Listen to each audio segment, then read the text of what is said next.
This is odd? What's odd? That's when I asked them, they told me that it's a programming language.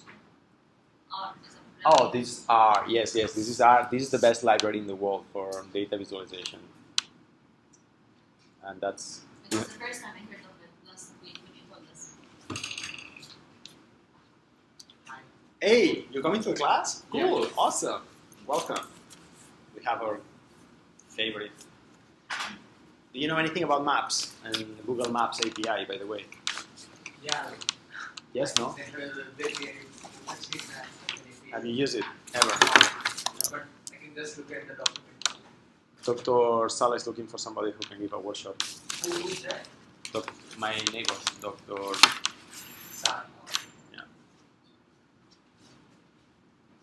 Just in case. No. So cool. Somebody else coming?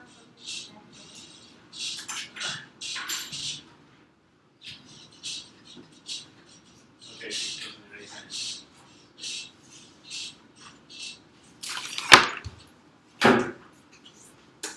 cool, awesome. So today's class, it's going to be about, I'm going to teach you, as I was saying, to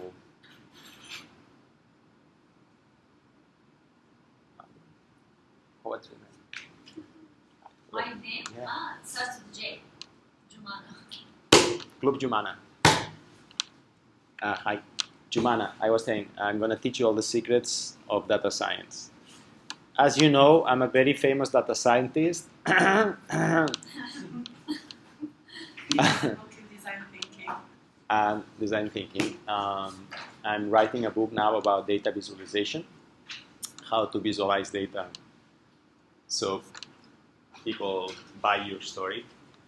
So if we have time at the end of today, I will show you some tips, tricks. But today the agenda is I'm going to teach you analytics. What's analytics? And if anybody heard before this word, analytics? What's analytics? Can you say your name before you speak? Abdullah.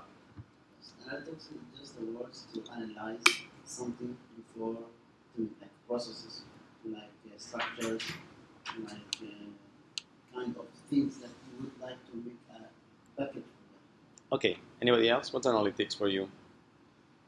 Nice bag, by the way. Nice bag. But bad. No, the bag is nice. Thank you. Yeah. Is it Gucci? Yes. What's analytics for you? To analyze something to get statistical information about. Statistical information. Yeah. Nice, yes. What about you? More details. Details. To look at data and interpret them, to make use of those data, to improve something. Ha!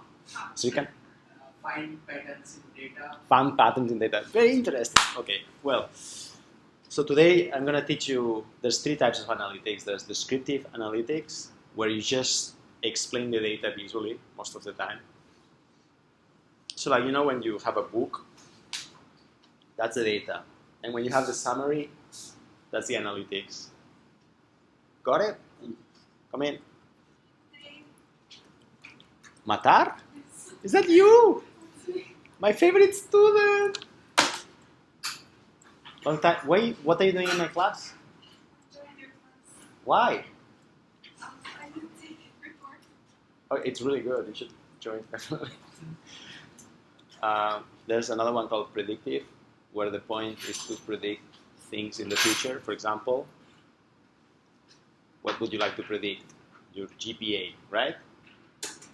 Would you like to know it before doing the exam? We could do a data set where I put the students. Let's do it.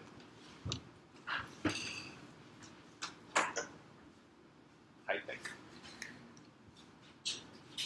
Put the students here, and here I put features, like the past GPA would be one feature, right? So you can watch your GPA last year. 3.7. 3%, very nice. Past GPA. I can put another feature called Attendance. attendance ratio. Usually it's not correlated. Right. So 100% so far. I can put another called Behavior. behavior. And another one called whole late. No, late percentage of the class. Yeah. 5 minutes late, 10 minutes late, so on. Behavior, good or bad, and whatever. And I can do a model and predict your GPA before you do the exam. Got it? Yeah, great. So you have descriptive, you have predictive, and you have prescriptive.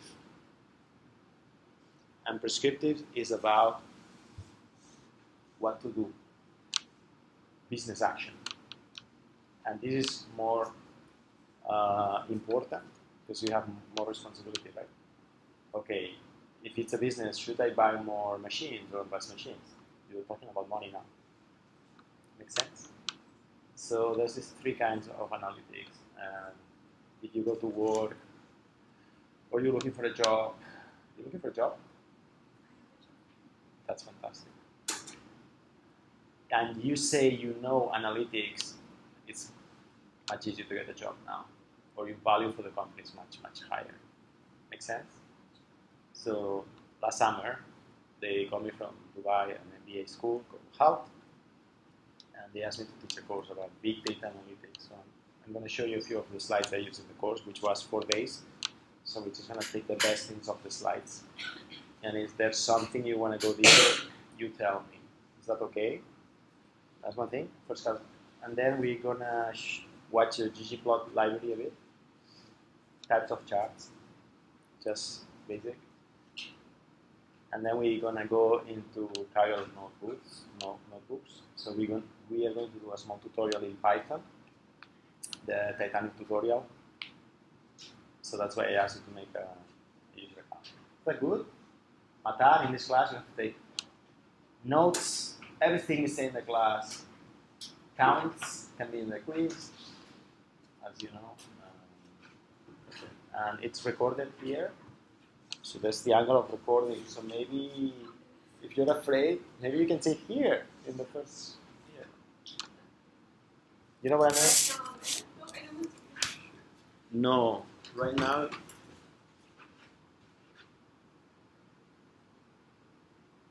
Here. You say from here to here. But if I move it, I don't know. Okay, good. Questions? Are you excited? I'm so excited and passionate. And then if we have time, I will show you.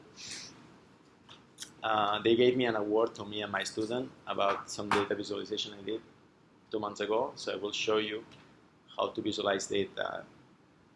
If you work in a company and you are a very good data scientist, but you cannot visualize data, or you are very bad at telling a story with the data, then it's the same as you are a bad data scientist. So it's also very important to know how to explain things with data. So now there's a big boom about this. There's a huge boom. Like there's so many books about how to tell a story with data and blah, blah, blah, blah. And it's really important. Make sense? If you become good at this, Python notebooks, and you need a job, you call me, I get you a job at a nice place, like McKinsey, one of these places. Okay? If you're good. And how do you know if you're good? You can start doing competitions in Kaggle.com, and that's how you know if you're good or not. Make sense? That's where I learned everything I know about data science, more or less. Got it? I think somebody asked me for some meetup. No, was it you? No. Anything else? Yes. Shall we start then?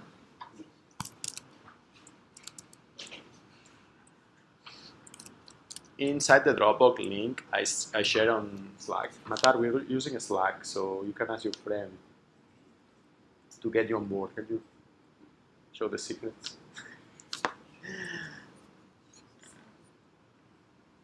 Alright. You cannot see anything. Hold on. I'm going to share this screen. Let's see.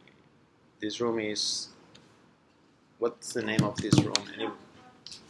Anybody remembers the name of the room?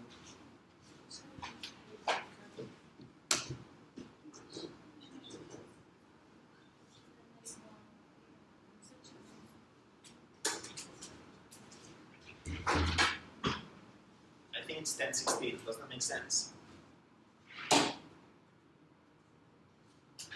Is it possible it's 1016? Yes. Okay, just wait a minute. Matal, everybody introduce themselves the first day. Can you introduce yourselves? My name is Papa. This is my third course semester in mostly software engineering.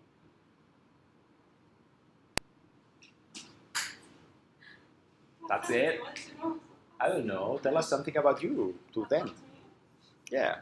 I just started the job, but I'm on a maternity leave for 3 months. Congratulations. Congratulations. That's it. Ask me, what do you want to know? What's your job about? I'm a school teacher for now. I just need experience for 2 years. So we can do. Good. Till I get What my you master do? degrees. You work in a school though. American Curriculum School. Okay, you can be friends. So schools is a place where you can use analytics a lot to improve the school. Exactly. That's why when you talk about analysis, I know what you are saying. Like the importance of analysis. Everything is analysis. Whatever the student does, we have to analyze. Perfect. 9716. No, but it's not only about the analysis. What is your action plan of the analysis? This is the issue. No. Prescriptive analytics, we will say. Okay. Yes. Okay.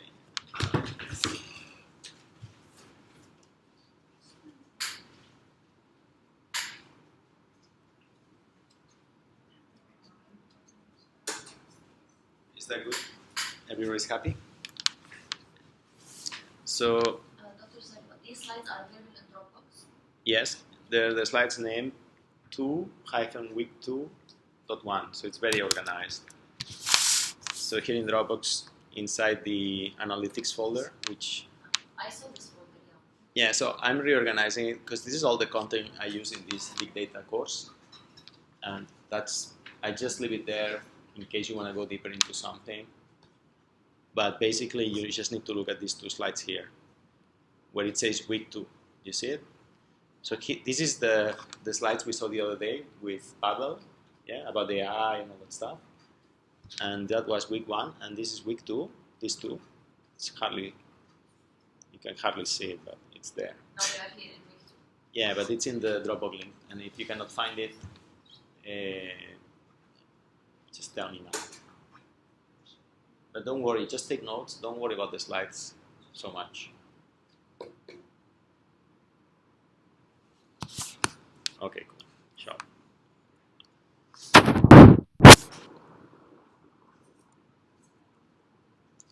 Okay, it's not working. Hold on. Now, oof, so slow. So analytics, we said there are 3. Yes? Name? Najah. Najah, what's the difference between descriptive and predictive?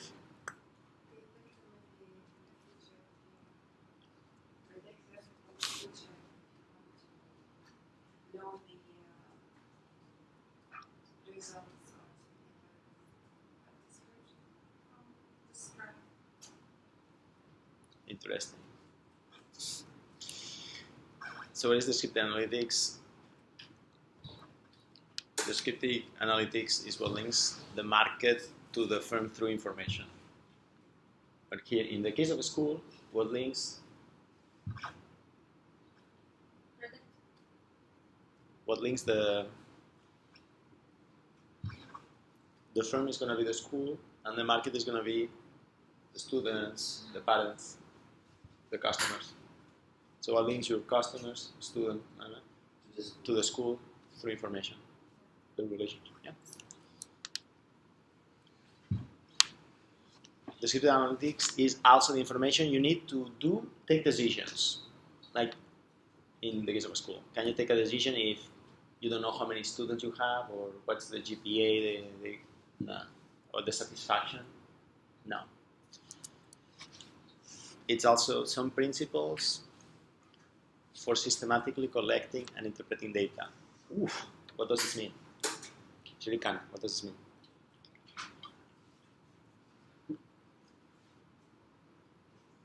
So since we get a summary, first we would like to collect the data systematically, and then after that you would interpret and you get the summary and give it to the customers.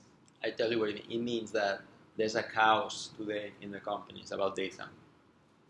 It's chaos. You will go to your school and you ask for the data. They will have different databases, different formats. One year they use a format, the next year they use another format. Exactly. But it's everywhere like this because people don't think it's important. Even if you have one format, using Excel sheet, sometimes they don't do it all the same way.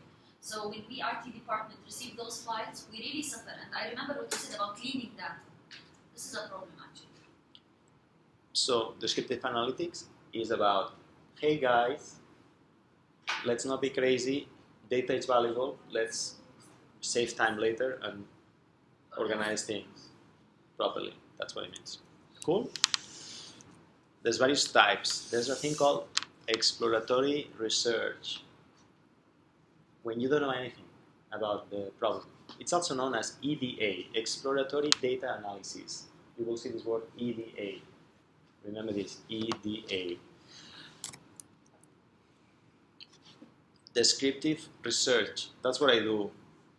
And that's a kind of research. Causal research, you want to know the students are dropping out from our school. Why is that? Oh, is this real? Okay, I'm No, sorry. We always ask, yeah, if it happens. Okay, so you want to know, is it demographics of the city or something related to changes in the school? So you would measure, I don't know,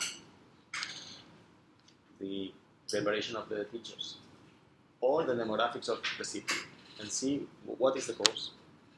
Try to find out. So that would be descriptive. Yeah, that's good.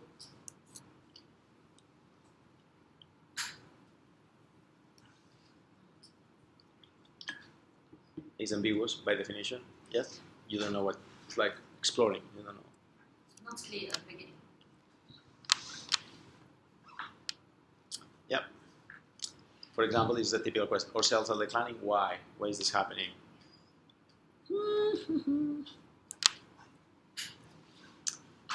In descriptive research, you are aware of the problem already. So in your case, for in your school, if you want, you will probably be doing descriptive research. You're aware of the problem, so you know what to look at. An example of descriptive research is this one. Can you read it? This one? Yeah. What is the kind of people are buying our products? And who buy our products? Competitors? Products? So you want to know who are the parents or who are the, and you will do a profiling or something. That would be descriptive research. Does that make sense? So this one is the problem. The problem here is defined. You know more or less what is it. Like sales are going down or up, or you want them to go more up, higher. You know more or less where to look. So profiling would be an example of descriptive research. And then you have this one, causal research. The problem is clearly defined. Now, Jumana, what research would you do in your school? I think we are second. Descriptive research. No. I thought you knew exactly what's the problem that the students are going down. That we are aware of it. You're aware of it. You mean we are in the casual one? Are you or not? Yeah. Research. Are you? It's very difficult to say. Maybe you're in between. I don't know. But anyway, there's 3 sub-branches. But of course, that We passed the first. Are they like phases or no? They are not interrelated. Usually there are phases. Like usually companies would imagine I am the new CEO of Emirates Airline, let's say, and of course I want to improve operations, revenues, and everything, right? So I don't know anything about the firm, so I'm gonna bring in McKinsey and I'm gonna say, guys, explore the data we have and see what you can find. And then McKinsey will spend 1 month the data, making charts, and then we found 3 interesting areas and 3 problems. And then we would go to the descriptive. Okay, what is it? And then we would. Make sense? Yes. Because I think that the second and the third are almost the same. Yes. But here we are aware of the problem and here we define the problem. No, I think it's the descriptive. I'm looking for the problem. Okay. Here's an example of a third part. Can you read it? Reading. Can you read it? No. Oh, you can. Jumana, can you read it? Sorry. So, will buyers purchase more of our product with a change of our website? That's very defined, right? So you could say, if we paint the school in pink color, we will have more students next year. Here is the solution. If It's more clearly defined. If we lower the fee, do we have more students? That would be a very good Kaggle research. Make sense? Okay. You saying something? I'm saying for the last one, they give you like example, like you said pink Clearly defined. example. Yeah. we come not confused. There is questions A certain about question. science Yeah. and will buy. I don't know if they buy or not. So still the problem there. Very good. Yeah, good point. Yeah. Nobody knows for sure. Feature. All right, awesome.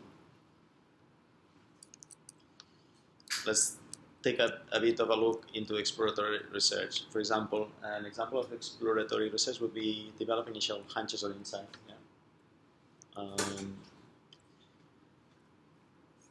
And it's you try to find problems in management. Yes, you can ask questions. Yeah, you like it. You want to find them? Did you find them? Dropbox, yeah. The link is inside. Just go to the search bar and put Dropbox, and you will find all the links containing Dropbox. The last one. Yeah.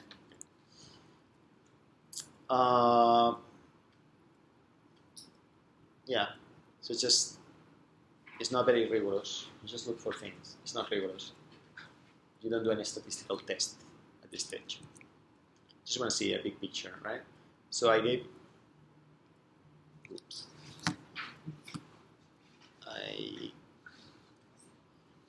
I gave you this ggplot charts library. Everybody should have this handouts. Srikan, you can take it. Just come. All right. Thank you very much. Can I have one for me? One of the charts. Yep. Oh, there's not one. Can I have one?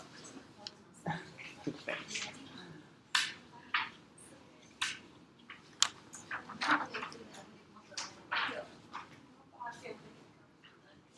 All right. Is anybody Christian here? No. Anyway, this is gonna be the Bible or the Quran, if you wanna call it. Your new Bible of charts. This is the Bible of charts. Okay. This is the state of the art of charts today. These are all the charts, all the types of charts that you can do with ggplot system, which is a library in R, but it's also available in Python now. So it's really good. Is there any chart you like in particular? That's super awesome.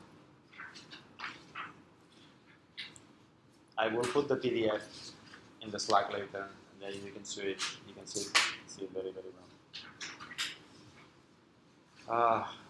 Charts are fantastic. What's your favorite chart? Where are you reading? What's your favorite chart? Bar chart, ladder chart, The chart. line chart, pie chart. Which one is your favorite? It's bar charts. Pie chart is your favorite? Bar. Bar chart. And you, Srikanth? I like the area chart. Area chart. Okay, no.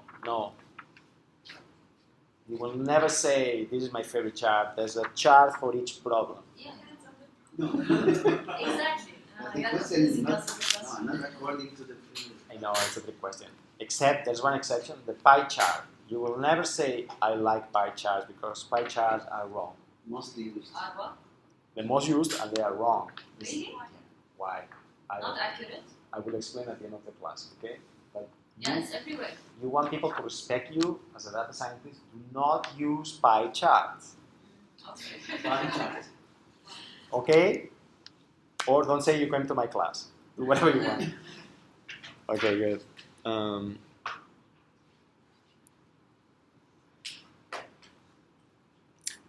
Right, let's check a bit of descriptive research. Look at this animation. Isn't it awesome? Let's check descriptive research. Okay. So descriptive research,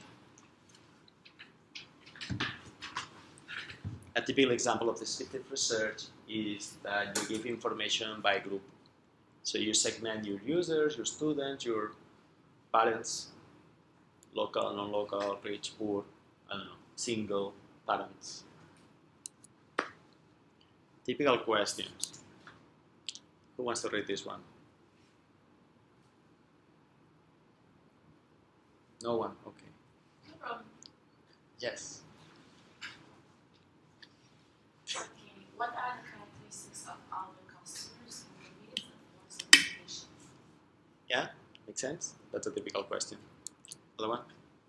What is our share of wallet socket? What's your share of the school in the city? Or from all the total customers that you could have, how many go to your school? That's a very good question. This can be done with, yes. Active data collection or passively observed behavior, unobserved. So you can collect data actively or passively. For example, examples of active data collection are these ones. Surveys. Do you know that, right? If you need to do a survey, how are you going to do it? Yes.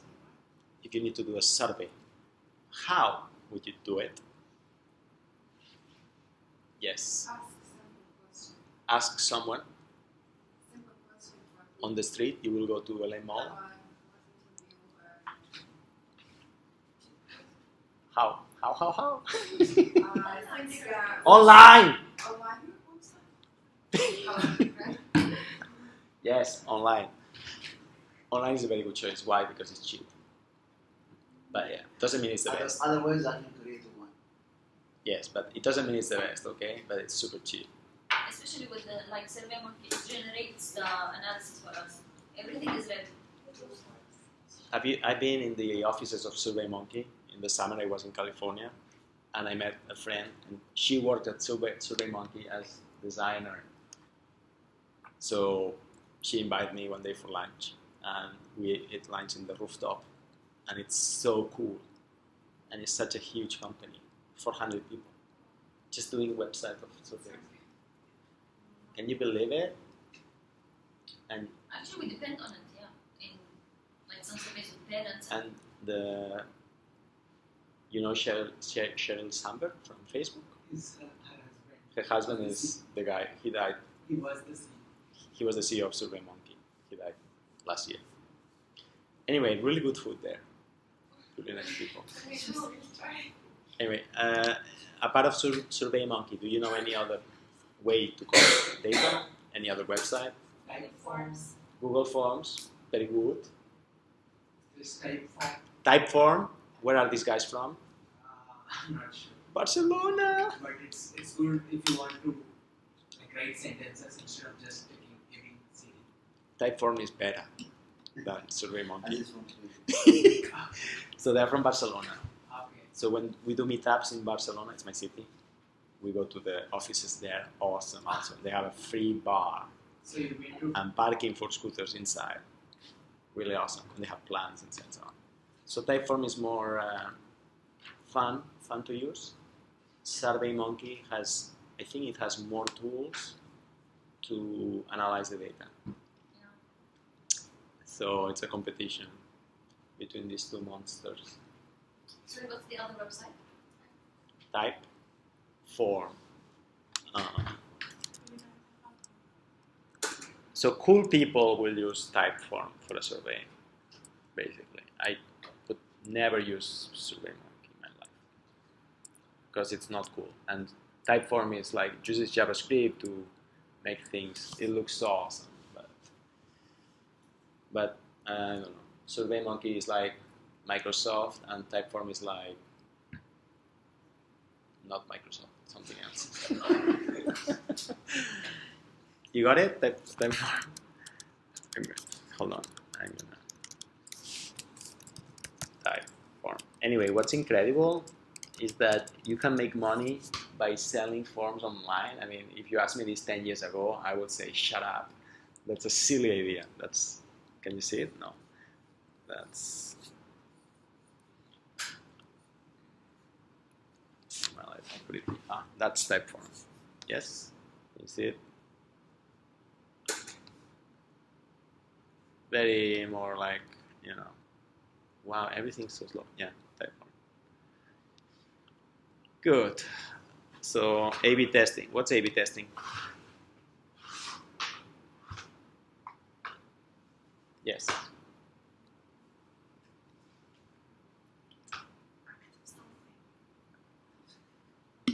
Math? Actors know that's I think it's active something. Is it choices? Srika. I kind of forgot. What?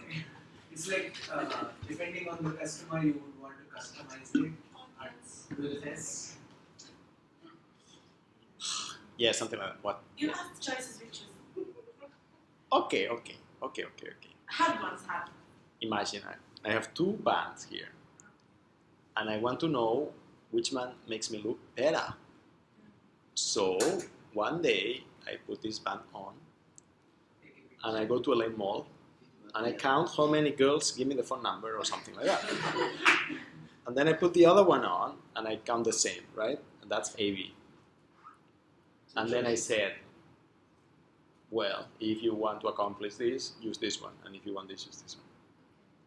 And they do this for the websites. And they count the sales or how many people sign up. It's called A/B because you have two versions of the same website. competitive. And they show this version randomly to you, and the next visitor, they show the other one. And they check what happened, right? So Facebook, for example, does this all the time. At any given moment, they have 50,000 A/B tests running in parallel. Things like, well, this is my Facebook page, but things like changing the icons, changing the color of this blue, some feature, changing the fit AI. And they compare two and say, oh, with this, the user stays 3 more minutes per day than with this one. And that's what they do. Make sense? That's called A/B testing. So it's a typical example of active data collection. Right. Here you have a beautiful place to how to use A/B testing with SurveyMonkey. This is an example of an A/B test, better than this one, I think. Imagine this, you have to decide the packaging of food for dog food. I'm sorry, but I know you don't like dogs a lot, but in America, dogs are like cats here. It's the opposite. Okay. In America, dogs are like professors here. So this is the result. By the way, SurveyMonkey does this for you automatically. It's pretty good. So what is it? Oops. So appeal, believability. So you see which one seems better? B, right? Okay.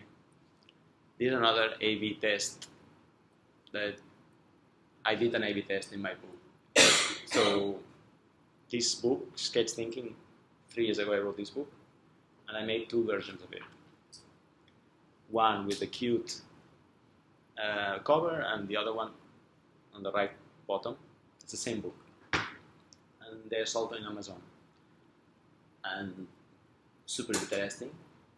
This is exactly the same book. You get different reviews because the different cover appeals to different people. So very interesting.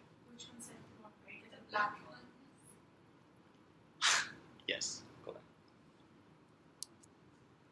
Okay, so surveys. Everybody uses surveys. Don't be ashamed to use surveys. This Fortune 500. Everybody uses surveys all the time to know what's going on. Yeah. And you can use the data to segment customers with pricing. Does it make sense?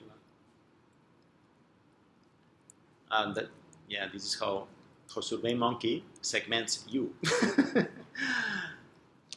This is the typical survey strategy of many websites. Regarding the online surveys, yes, it's like not that much reliable. We cannot rely on the results because anyone can do it. Like it's not the paper one, or especially lately now when we receive the links through WhatsApp. So I'm not sure if this link is received by a teacher or by a parent or by who. And some people are really faking results. I mean, giving in like wrong input, so which will lead to wrong results and wrong action. That's why, like, I think the manual way is kind of more skewed. Yeah, sure, but more expensive. So there are strategies to avoid that. For example, you can send the survey link to email of your customers only. That's one thing. The other, to make sure people give accurate information, you say there's going to be a raffle of an iPhone. So make sure your email is correct. And then people, when there's an iPhone, they put the correct phone number and they lie less, for example. But yeah, you're right, it's a problem. But I think as long as we are by PCs, far better than phones. And once it's by phones, it's going to be... It's all about the cost. So, online is less reliable, but with online you can get 1,000 times more data. Yes. Then- much less. Or, yeah. Sure, yeah. I think what you're saying, okay, there's another one called Qualtrics Mobile. That's another famous one. Qualtrics. Rings a bell. Yeah, so I think what you're saying is also part of this. Do you know this guy on the top right? Who doesn't know? Well, when Matar came here, did you know it? I know. Of course. I had some students that didn't know it. The first year I came here, 2000, a long time ago. Anyway. Maybe that was me. No, I know. it was not you. Henry Ford said, if I had made a survey, he didn't say survey, but he said, if I had asked people, you know Henry Ford? He invented the car, the Ford T. He said, if I had asked people, what do you want for transportation? Remember, that time everybody was horses. They would have said a faster horse. So he would have never invented a car. You get it? That's one thing. People don't know what they want. Yes. And kids especially don't know what they want. So that's what Steve Jobs said. The third one. Don't ask customers what they want because they don't know most of the time. They can not imagine it. Sometimes they know. But does this make sense? Yes. Abdullah. As Steve Jobs said, don't ask customers.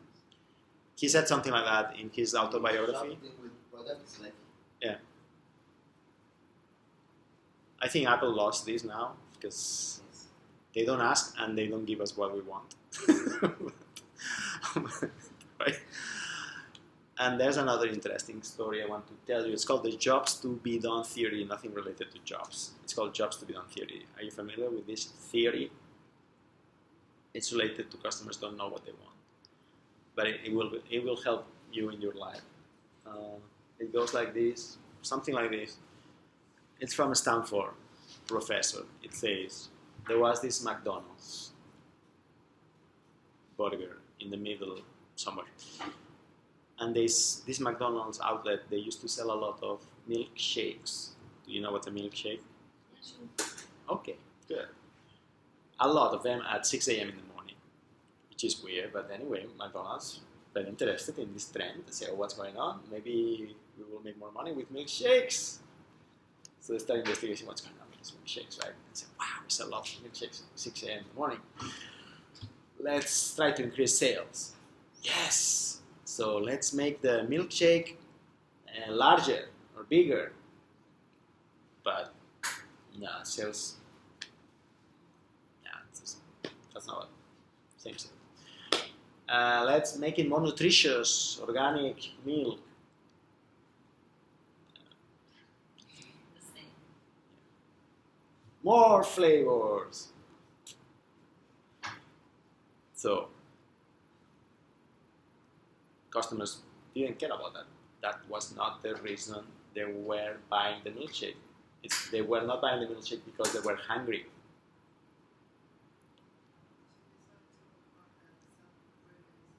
What? I cannot hear you. Speak so. What? So they decided to sell burgers. Oh no, that was a few years ago, not 50 years ago. That was burgers also, but it was weird that at 6 a.m. in the morning in this place they would sell so many milkshakes. On breakfast. What's the reason? Yeah. Anyway, McDonald's was saying that let's change the name of the milkshake. Let's see if we sell more milkshakes. Anyway, no. Anyway, why were people buying the milkshake at 6 a.m. in the morning? Turns out many buyers were commuters. So they were buying the milkshake, they will put it in the car, and then drink it on the trip. So anything you did to increase they were not hungry. They were buying the milkshake because the milkshake entertained them in the trip. Because it has a straw, you play with it, you know what I mean? So the job the milkshake was doing was entertainment. It was not nutrition or thirsty or maybe food. And then McDonald's said, okay, let's make the milkshake thicker so it's harder to drink, it lasts longer, it's more entertaining because and then they got it. Makes sense? So it's very important to understand what job is your product or service doing also. You might think your school is doing education, but maybe it's just keeping the kids safe or something else. But it's also important to know. Even though McDonald's cannot say, hey, buy this milkshake that will keep you entertained during the trip. You cannot say that. And that's one of the things. So that job studied on theory, there's a book about it. So, questions? Mobile surveys are super awesome. Yes? In our lab, we collaborate with a startup from Barcelona. They have an app called My Happy Force with 4 faces in the app, and every day the employees, they click on the faces after work. So every day the company has trends of happiness by department, by everything, so they can find, oh, this department, there's a big drop in happiness, what's going on? Is it anonymous? It's anonymous. We published a paper about it, and we found out very interesting information. Like what? Everyone's sad. That it doesn't matter if you're sad or not. You know, people quit their jobs, but if you're sad or not, there's no relation with quitting. Risk of quitting, probability of quitting. But what's important is if your department has an average very low, but you're a bit higher than the department, that's good. You will not quit so much. Or if your department is very high average happiness, and you're below the average, then you will quit faster. Even you're happier than this guy here. So relative happiness is important. That's what we find out. Yeah. So anyway, it's pretty interesting, right? Blah blah blah blah. Yeah. Right. And this is a screenshot of an app of another friend. This one they're based in Singapore. It's an app. When you have a headache, you say what you were eating, what you were doing, and then the app starts finding trends. And then after a while, it will say, hey, you have headache. You have headache every time you chocolate and you do homework, you have headache. So stop. Doing homework? Imagine. So anyway, that's another kind of survey stuff. So that's my happy force. Okay. Another keyword you should know, just not. Yeah. Questions. Say a company has many customers, you could send these surveys and get an aggregate score. How it's one of those mails you get. How likely would you recommend this to your friends or something? Yeah, that's called a recommender system. It was a very hot topic 6 years ago, and still now is. If you're interested in that, we can spend one session, one class, 1 hour.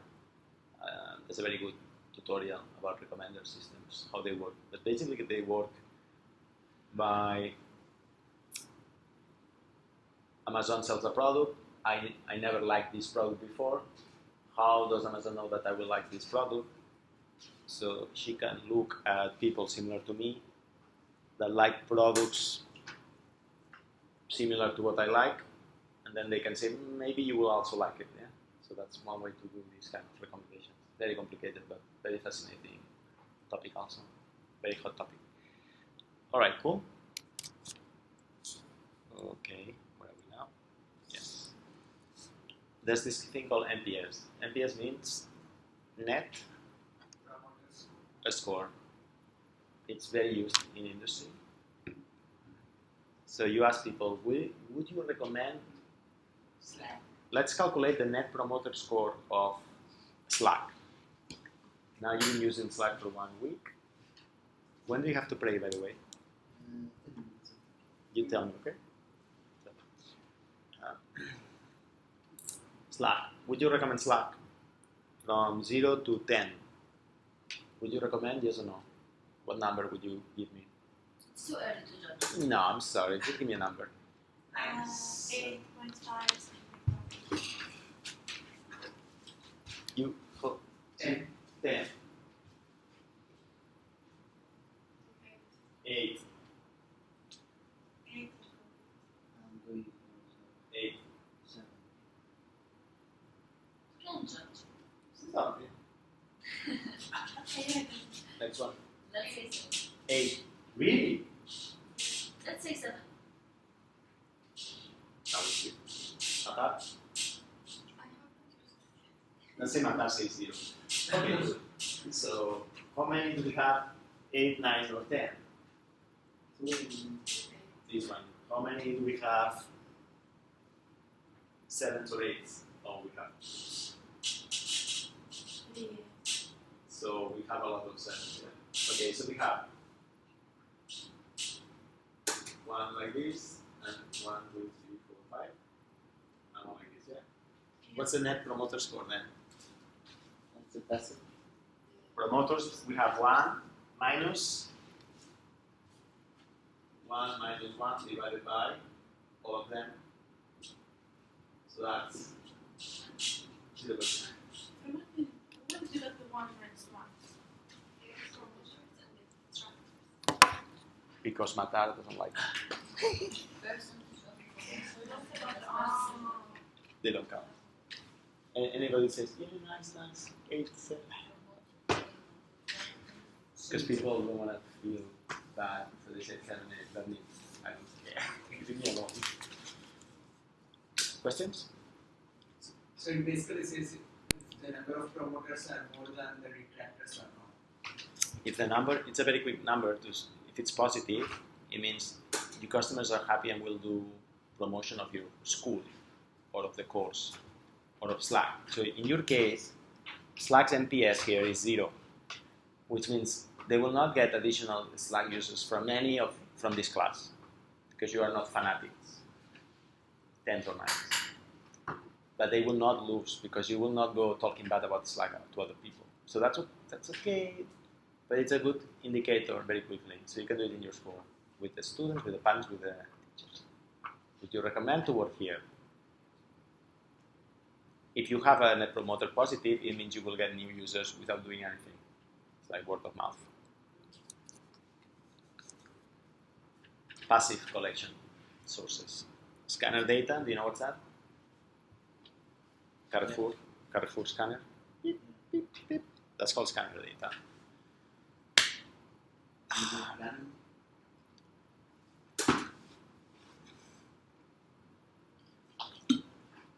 You can skip this one. And what about web data?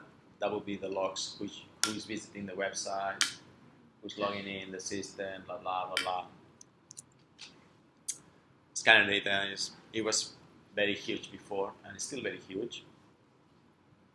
Remember that most of even though you buy a lot in soup.com, but that's only 5% of the total sales of a country.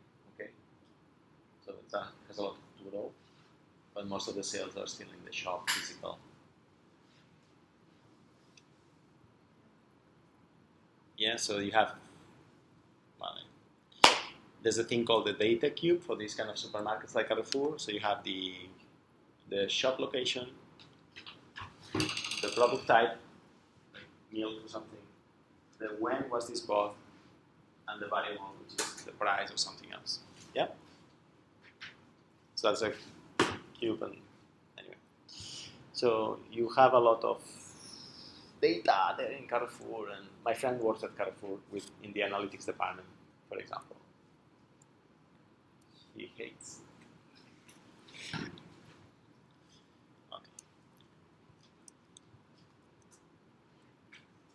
So this was a big thing in the 1980s. So if you go to a company and you talk to old people, you have to talk this language to them. That's good to know. Okay. Typical managed questions is this one, for example. Or this one, yeah? Maybe you are part of a chain of schools and you have some marketing that works in Dubai, but maybe it doesn't work here. So, yeah. All right. So that's. Shall we do the break now? Break now. Break time. I'll see you in 12 minutes. 15 minutes? 15 is Okay. 15.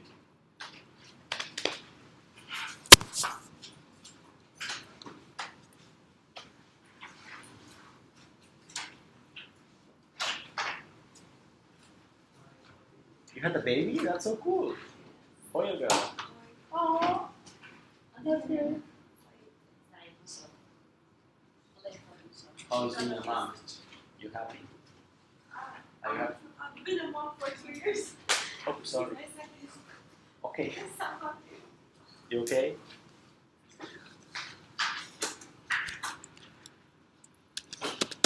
Let's see, it's not here. 23, 24.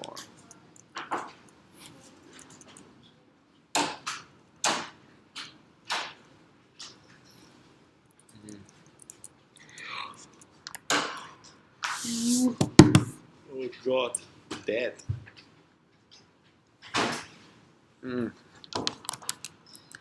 Let's